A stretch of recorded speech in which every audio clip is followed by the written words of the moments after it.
श्री कृष्णं वंदे जगद्गुरु। इदं श्री सद्गुरुवे नमः। वाङ्मय नंबर 9, गायत्री महाविद्या का तत्व दर्शन, अध्याय 1, ऑडियो 3। पिछले ऑडियो में हमने गायत्री जप के लाभों के बारे में पढ़ा। पुराणों, स्मृतियों, तंत्र आदि में गायत्री के जप के अनगिनत लाभ बताए गए हैं और गायत्री जप के द्वारा कैसे पापों से निवृत्ति होती है और दुखों से छुटकारा मिलता है, कई पुराणों में वर्णित श्लोकों के माध्यम से हमने यह जाना। आइए अब क्रमशः आगे पढ़ते हैं। आज का हेडिंग है गायत्री आध्यात्मिक त्रिवेणी है।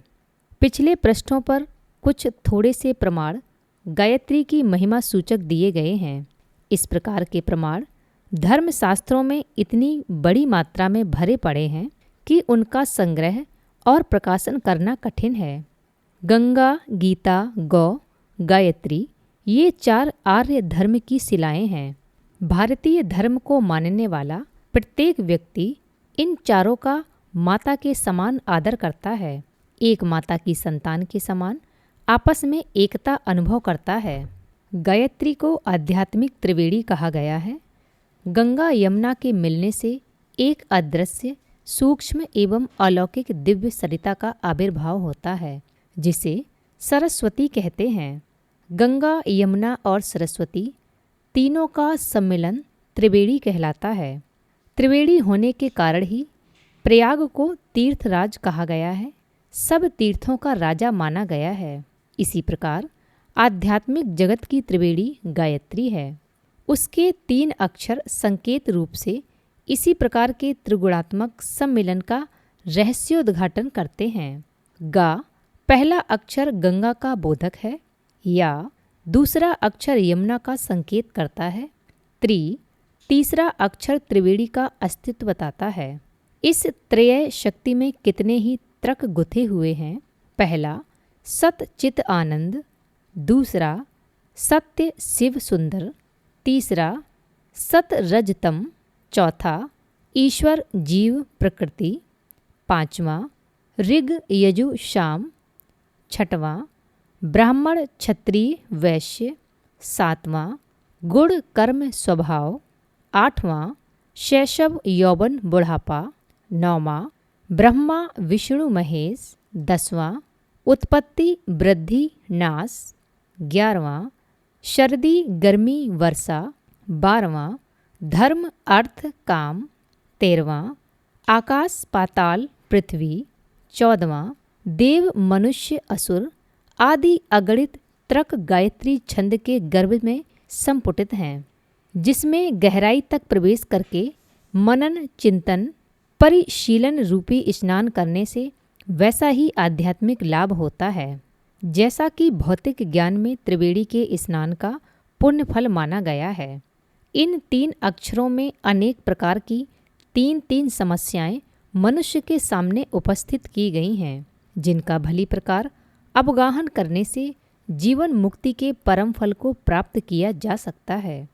त्रिवेणी की तीनों धाराएं देखने में बड़ी दुस्तर, भयंकर, विशाल और अगाध दिखाई पड़ती हैं। इसी प्रकार गायत्री में जो समस्याएं लिपटी हुई हैं वे काफ़ी कठिन प्रतीत होती हैं, पर जैसे त्रिवेणी की जलधारा में प्रवेश करके स्नान करने से भय दूर हो जाता है और शांतिदायक शीतल प्रफुल्लता प्राप्त होती है, वैसे ही गायत्री में सन्निहित समस्याओं का चिंतन, मनन और अवगाहन करने से ऐसे तत्व ज्ञान की प्राप्ति होती है जो सतपथ की ओर प्रेरित करता है और शाश्वत शांति एवं परमानंद के द्वार तक पहुंचा देता है। गायत्री निसंदेह आध्यात्मिक त्रिवेणी है। उसे तीर्थराज ही समझना चाहिए, क्योंकि उसमें सन्निहित तत्व ज्ञान अति सरल, सुबोध, सुगम, सीधा और स्थायी सुख शांति प्रदान करने वाला है। गायत्री की महिमा अनंत है।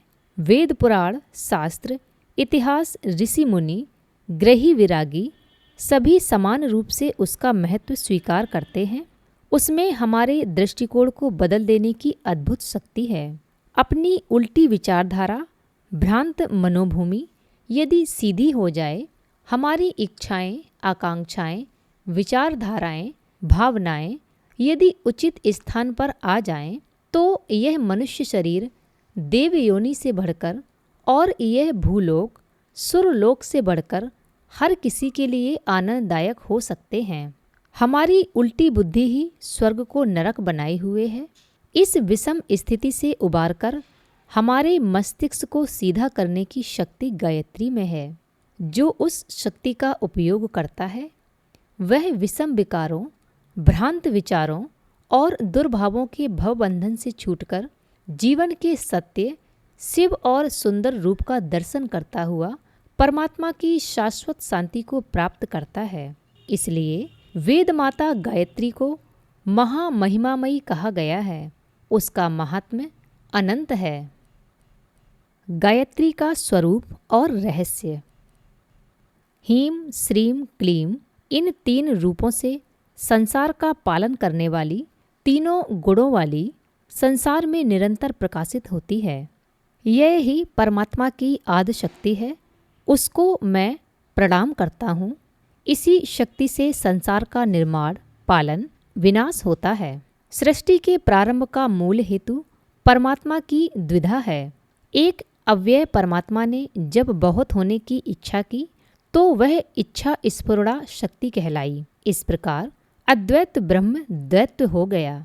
एक अखंड, अलख, अगोचर, इंद्रियातीत, निराकार, निर्विकार परमात्मा जब सृष्टा के रूप में आता है तो उसे द्विधा देखा जाता है और हम अनेक नामों से उसे पुकारते हैं।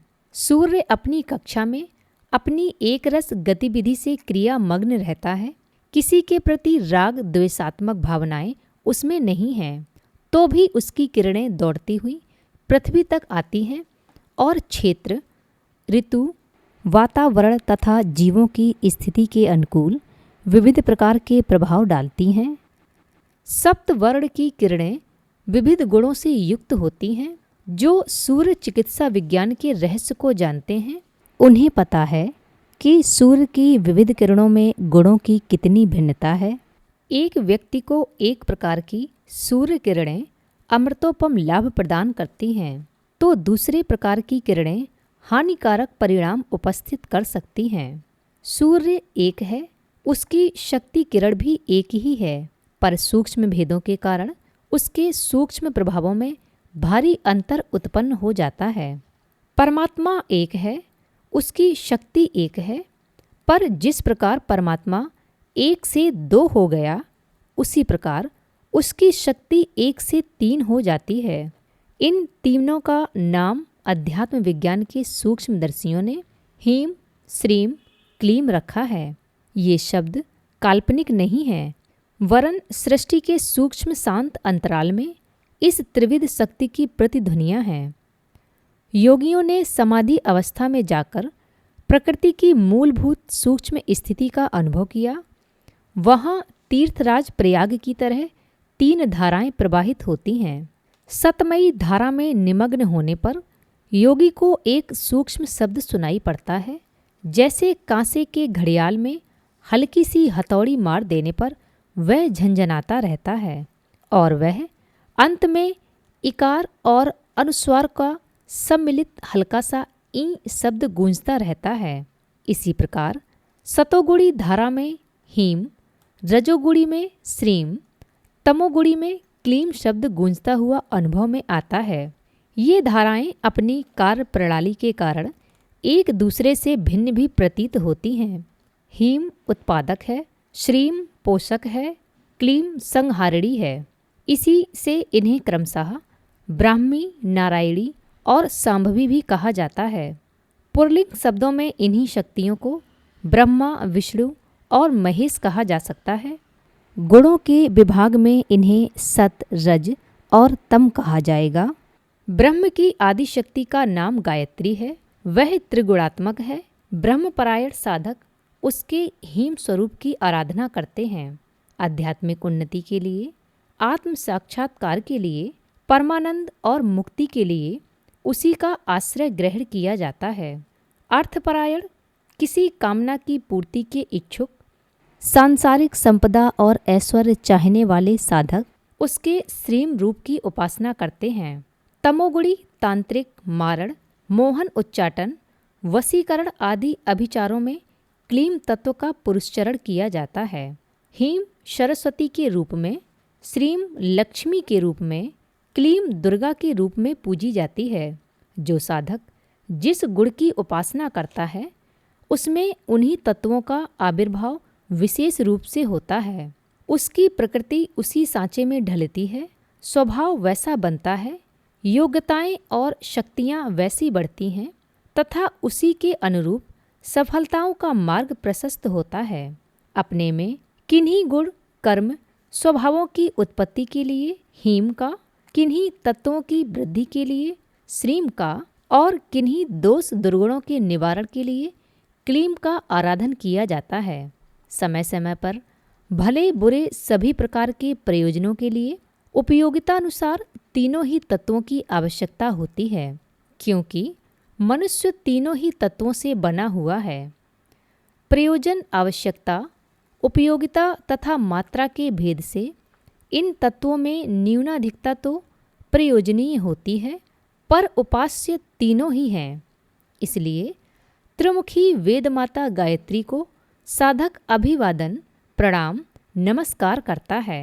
किसी के प्रति श्रद्धा, सम्मान, उच्च भावना, प्रतिष्ठा की स्थापना अपने मन में करने से ही उसकी ओर खिंचाव, आकर्षण, प्रेम तथा निष्ठा की उत्पत्ति होती है।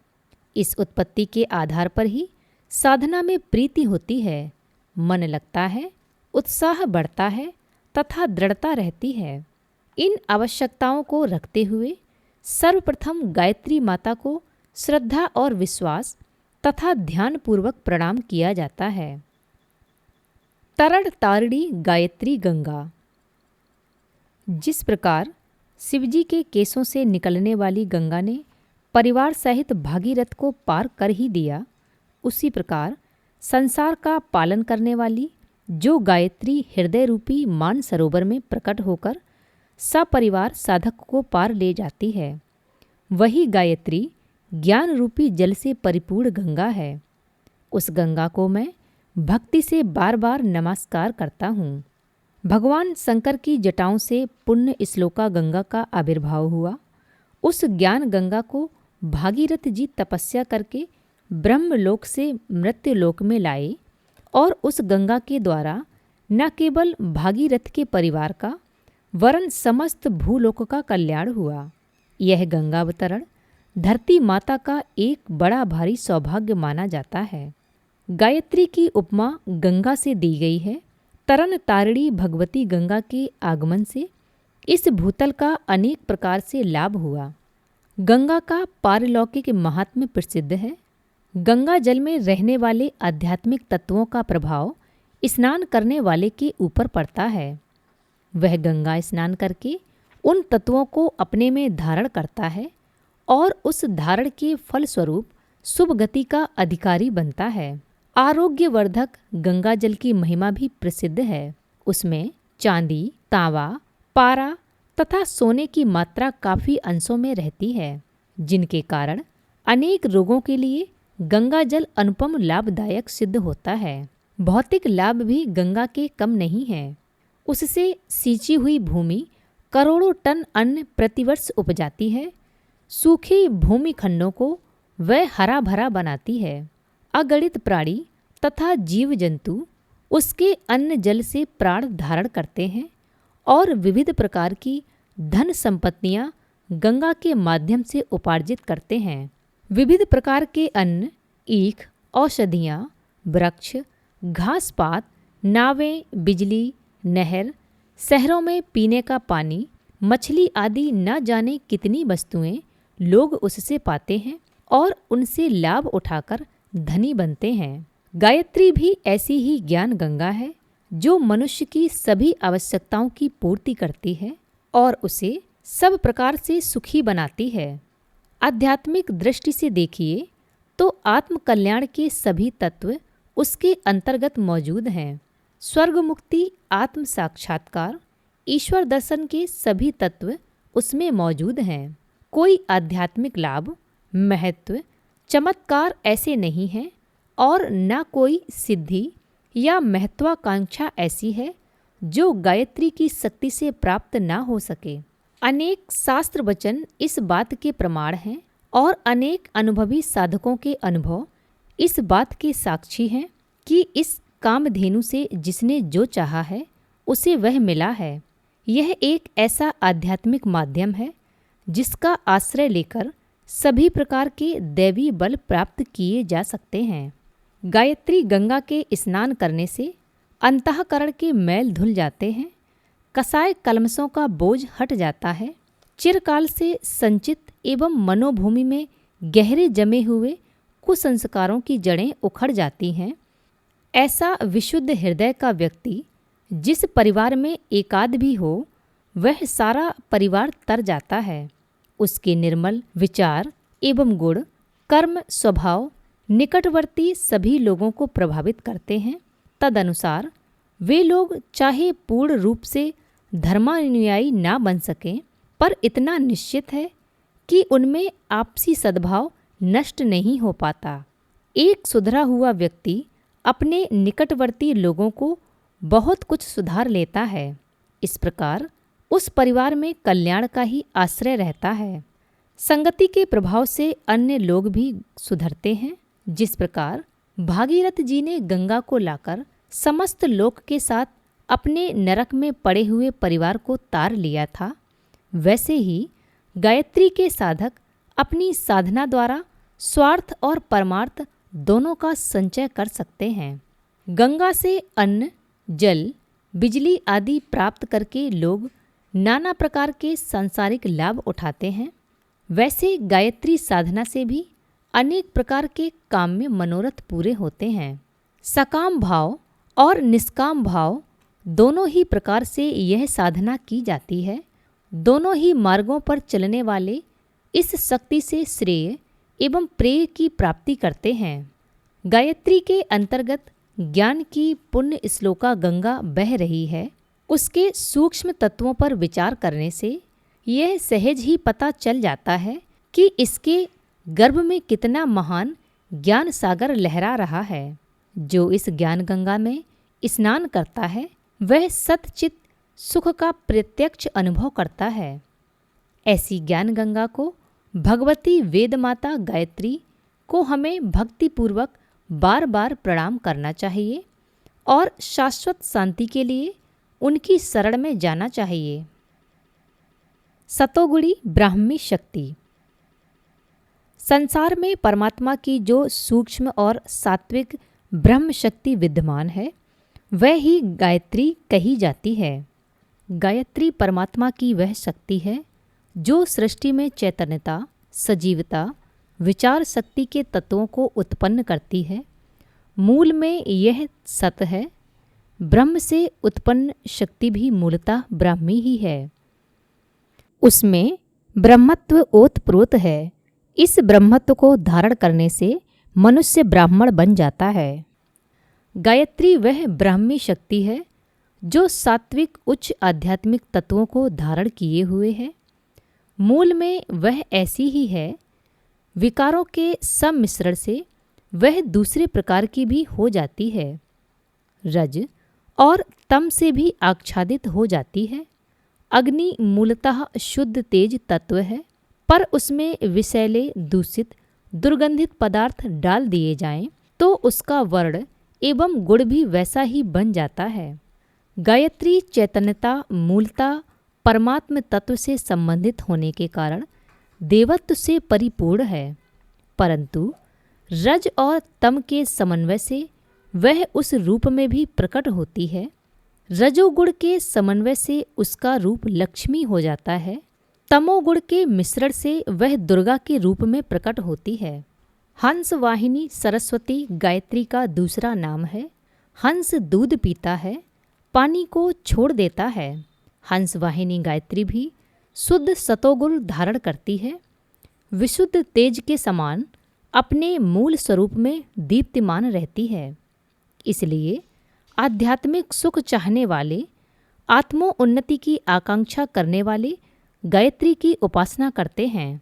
अग्नि में सुगंधित पदार्थ डाल देने से उसमें से सुगंधित धुआं निकलता है और उसमें दुर्गंधित पदार्थ जलाने से दुर्गंध फैलती है। मूलतः अग्नि गंध रहित है। चैतन्य तत्व भी मूलतः सतोमय है, पर धन, ऐश्वर्य एवं भोग वैभव की इच्छाओं के कारण वह लक्ष्मी बन जाती है और संघर्ष, विनाश, आक्रमण की स्थिति में वह दुर्गा कही जाती है। इस प्रकार एक ही चैतन्यता शक्ति सरस्वती अर्थात गायत्री, लक्ष्मी तथा दुर्गा के रूप में भी दृष्टिगोचर होती है। संसार भर के प्राणियों की व्यापक चैतन्यता, आत्म प्राप्ति, ऐश्वर्य लाभ तथा संघर्ष इन तीन कार्यों में लगी हुई है। इन तीन कार्यों के असंख्य कार्यक्रम हैं, असंख्य आयोजन हैं, पर धाराएं तीन ही हैं। इतना सब होते हुए भी गायत्री के मूल स्वरूप में कोई विकार नहीं आता। ब्रह्म सतचित आनंद स्वरूप है। सत्य शिव सुंदर है। उसकी चैतन्यता ब्राह्मी शक्ति भी इन्हीं गुणों से परिपूर्ण है। बादल, धूल, वर्षा, ग्रहण, उदय, अस्त, ऋतु परिवर्तन, स्थान विशेष आदि की स्थितियों के कारण सूर्य के रंग रूपों में भारी हेरफेर दृष्टिगोचर होता रहता है, तो भी सूर्य का मूल वर्ण अपरिवर्तनशील रहता है। इसी प्रकार संसार की चैतन्य शक्ति को, प्राण सत्ता को प्राणधारी स्वेच्छापूर्वक विविध दिशाओं में प्रयोग करते हैं। उससे उत्तम, मध्यम और निकृष्ट कार्य करते हैं, तो भी मूलतः वह शक्ति अपने आप में निर्विकार रहती है। रुपए को बुरे काम में भी खर्च किया जा सकता है और भले काम में भी। बिजली से लाभ भी उठाया जा सकता है और भारी अनिष्ट भी किया जा सकता है। शस्त्रास्त्रों का सदुपयोग भी हो सकता है और दुरुपयोग भी। इतना सब होते हुए भी रुपया, बिजली एवं शस्त्रास्त्रों के मूल तत्व में कोई विकार नहीं आता। संसार में चैतन्य सत्ता का बुरे, घृणित, लोभपूर्ण, भोग ऐश्वर्य अभिमुखी कार्यों में भी उपयोग हो रहा है। गंगा जल से मांस भी पकाया जाता है और मदिरा भी बनाई जाती है, पर इतने मात्र से न तो गंगा के गौरव में कमी आती है और न गायत्री शक्ति का गौरव घटता है। ब्राह्मी शक्ति वस्तुतः ब्रह्म का ही प्रस्फुरण है। ब्रह्म का जो गुण, कर्म, स्वभाव है, वही ब्राह्मी का, गायत्री का है। इसलिए वह सदा सतोमयी, सात्विक, शुद्ध, शिव, सुंदर एवं सुख शांति में ही रहती है। उसकी उपासना से इन्हीं गुणों की प्राप्ति होती है। आज के लिए इतना ही। सभी को प्रणाम। 21वीं सदी उज्जवल भविष्य। भारत माता की जय। वंदे मातरम।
वाङ्मय अर्थात साहित्य, शब्द, विचार और भावना का दिव्य संग्रह। परम पूज्य गुरुदेव पंडित श्री राम शर्मा आचार्य जी की इस धरोहर को ऑडियो रूप में सुनने के लिए चैनल को लाइक करें, सब्सक्राइब करें और नोटिफिकेशन को ऑन रखें और गुरुवाणी को जन जन तक पहुंचाएं। हृदय से आभार।